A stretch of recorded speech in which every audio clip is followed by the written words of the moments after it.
ecco un treno di merci, un tren de marfă,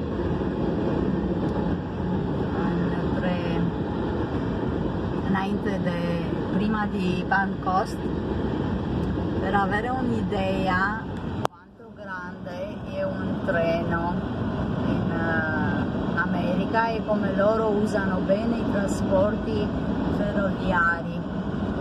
Să înțelegeți cum ei folosesc bine transporturile pe căile ferate și cât lung poate să fie un tren.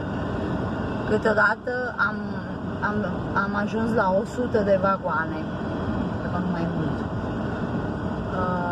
Acum o să le numărăm împreună.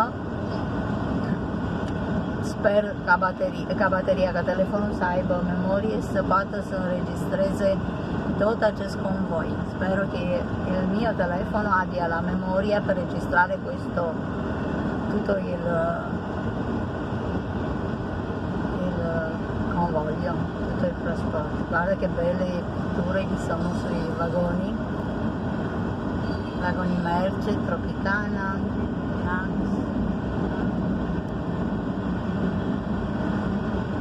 petrolio.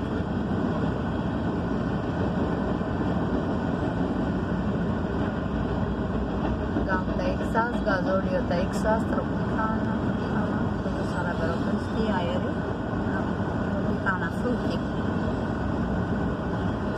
no?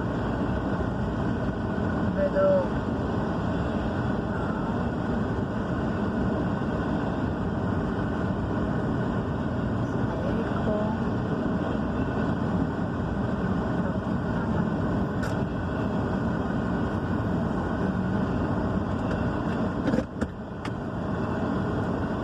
come vi dicevo,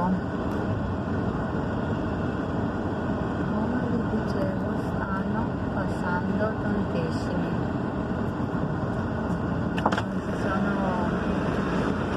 È tanta umidità e il vapore sui vetri, ma non voglio perdermi il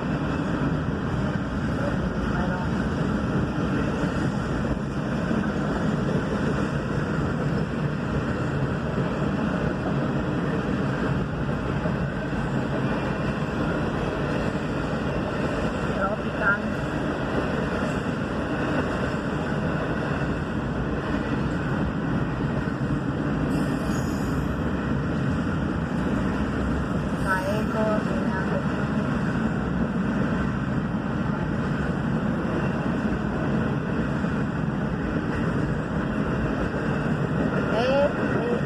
È finito con troppi.